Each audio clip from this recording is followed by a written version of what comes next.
ಯಾವ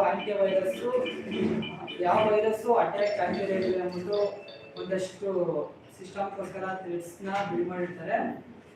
ಅದರಲ್ಲಿ ಆಂಟಿವೈರಸ್ ಅಂದರೆ ಹೇಗಿರುತ್ತೆ ಅಂದರೆ, ಅದು ನೀವು ಯಾವ್ದಾರ ಒಂದು ಅಪ್ಲಿಕೇಶನ್ನ ಡೌನ್ಲೋಡ್ ಮಾಡಿದ್ರೆ ಅದರಲ್ಲಿ ಒಂದಷ್ಟು ಅನ್ವಾಂಟೆಡ್ ಫೈಲ್ಸ್ನ ಬಿಲ್ಡ್ ಮಾಡಿಬಿಟ್ಟು ನಮ್ಮ ಸಿಸ್ಟಮಲ್ಲಿ ಡೌನ್ಲೋಡ್ ಮಾಡಿದ್ರೆ ಅದಕ್ಕೆ ವೈರಸ್ ಡಿಟೆಕ್ಟ್ ಆಗುತ್ತೆ. ಆ ವೈರಸ್ ಡಿಟೆಕ್ಟ್ ಆಗೋ ಟೈಮಲ್ಲಿ ಆಂಟಿವೈರಸ್ ಡೌನ್ಲೋಡ್ ಆಗೋ ಟೈಮಲ್ಲಿ ಫೈರ್ವಾಲ್ ಡಿಟೆಕ್ಟ್ ಮಾಡಿ ನಿಮ್ಮಲ್ಲಿ ಈ ಥರ ಒಂದು ವೈರಸ್ ಡಿಟೆಕ್ಟ್ ಇದೆ ಅಂತ ನಮ್ಗೆ ಸ್ಟಾರ್ಟಿಂಗಲ್ಲೇ ತೋರಿಸುತ್ತೆ. ತಿರ್ಗಾ ಅದರಿಂದ ಸೈಬರ್ ಥ್ರೆಟ್ಸ್ ಕೂಡ ನಮಗೆ ಒಂಚೂರು ಕಮ್ಮಿ ಆಗುತ್ತೆ. ಅಂದರೆ ನಾವು ತುಂಬ ಸೇಫ್ಟಿಯಿಂದ ಇರ್ಬೋದು. ಆ ಟೈಮಲ್ಲಿ ನಮ್ಮ ಡಾಟಾ, ನಮ್ಮ ಇನ್ಫಾರ್ಮೇಷನ್ನ ಯಾರು ಕೂಡ ಇದು ಮಾಡಿ ಕಾಣುತ್ತೆ.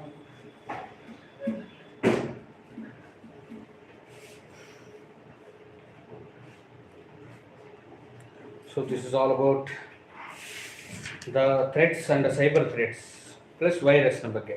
ಈ ಫೈರ್ವಾಲ್ ಬಗ್ಗೆ ಹೇಳಿದ್ರಾ ಸರ್? ಅದೊಂದು ಸೆಕ್ಯೂರಿಟಿ ಇದ್ದಲ್ಲಿ ನಮ್ಮ ಸಿಸ್ಟಮ್ಗೆ ಯಾವ್ದಾರ ಒಂದು ವೈರಸ್ ಅಟ್ಯಾಕ್ ಆಗ್ತಾ ಇದೆ ಅಂದರೆ ಅದು ಫಸ್ಟೇ ಡಿಟೆಕ್ಟ್ ಮಾಡಿಬಿಟ್ಟು ಅದು ನಮಗೆ ಕನ್ಫರ್ಮೇಷನ್ ಕೊಡುತ್ತೆ. ಅದನ್ನ ಡೌನ್ಲೋಡ್ ಮಾಡಬೇಕಾ ಬೇಡ ಅಂತ ಆದರೆ ತೋರಿಸುತ್ತೆ, ಈ ಥರ ನಿಮ್ಮದ್ರಲ್ಲಿ ಅನ್ವಾಂಟೆಡ್ ಫೈಲ್ ಇನ್ಸ್ಟಾಲ್ ಆಗ್ತಾ ಇದೆ, ನೀವೇನೋ ಇನ್ಸ್ಟಾಲ್ ಮಾಡ್ಕೊಂಡ್ರೆ ನಿಮ್ಮ ಸಿಸ್ಟಮಲ್ಲಿ ಇರೋದನ್ನೆಲ್ಲ ಹೋಗುತ್ತೆ ಅಂತ ಒಂದಷ್ಟು ಇನ್ಫಾರ್ಮೇಷನ್ ಕೊಡುತ್ತೆ. ಇಲ್ಲಾಂದರೆ ಅದೇ ಫೈರ್ವಾಲೇ ಅನ್ವಾಂಟೆಡ್ ಫೈಲ್ನ ಡಿಲೀಟ್ ಕೂಡ ಮಾಡುತ್ತೆ. ಅದರಿಂದ ಫೈರ್ವಾಲ್ ನಮ್ಮನ್ನ ಒಂಥರ ಸೇಫ್ಟಿ ಪರ್ಪಸ್ ಕೂಡ ಮಾಡುತ್ತೆ. ನಮ್ಮಲ್ಲಿರೋ ಇನ್ಫಾರ್ಮೇಷನ್ ಡಾಟಾನ ಯಾರು ಕೂಡ ಇರಬಾರ್ದು ಅನ್ನೋದ್ರಿಂದ ಸೆಕ್ಯೂರ್ ಆಗಿರುತ್ತೆ. ಅದೇ firewall. Okay, again, like when we are discussing about this networking, so what is this IP and what about this how you share the file sharing of the networking ಆಗಿರಬಹುದು ಅಥವಾ sharing of files to another file ಆಗಿರಬಹುದು. What exactly, let's discuss about this why IP like what is this ಅಂತ ಸ್ವಲ್ಪ explanation ಕೊಡಿ ಅದರ ಬಗ್ಗೆ. IP ಬಂದು IP full form integrated protocol. Are you sure integrated protocol ಅದು?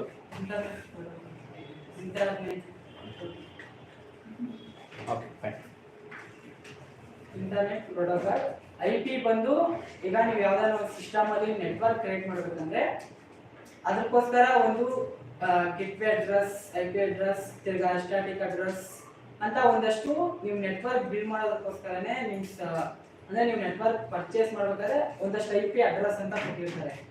IP ಪರ್ಪಸ್ ಏನಂದ್ರೆ ನಿಮ್ಮ ನೆಟ್ವರ್ಕ್ನ, ನಿಮ್ಮಲ್ಲಿರೋ ನೆಟ್ವರ್ಕ್ ಥ್ರೂನ ನೀವು ಯಾರ್ಕನ್ನ ಶೇರ್ ಮಾಡಬೇಕಾದ್ರೆ ಅದು ತುಂಬ ಸೇಫ್ಟಿ ಪರ್ಪಸ್ ಇರುತ್ತೆ. ನೀವು IP ಅಡ್ರೆಸ್ ಮಾತ್ರ ಕೊಟ್ಟರೆ ಅವರು ನಿಮ್ಮಲ್ಲಿರೋ ಫೈಲ್ಸ್ನ, ಡಾಟಾನ ನಮ್ಮ ಇದ್ರದಿಂದ IP ಅಡ್ರೆಸ್ನಿಂದ ಕೂಡ ಶೇರ್ ಮಾಡ್ಬೋದಾಗುತ್ತೆ.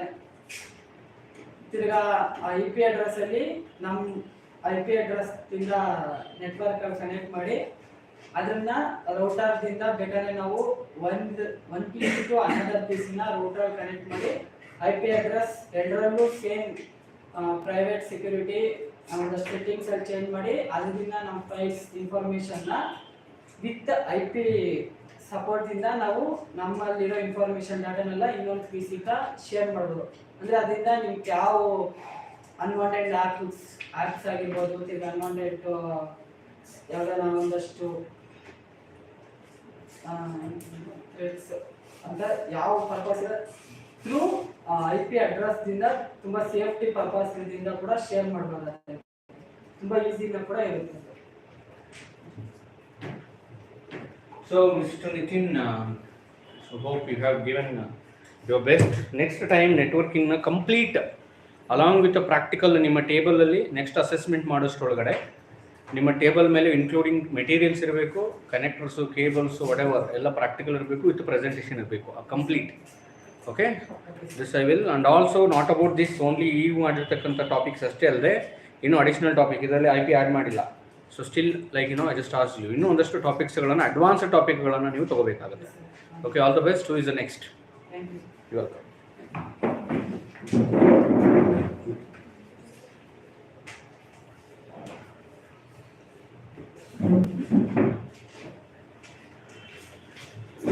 Yes. So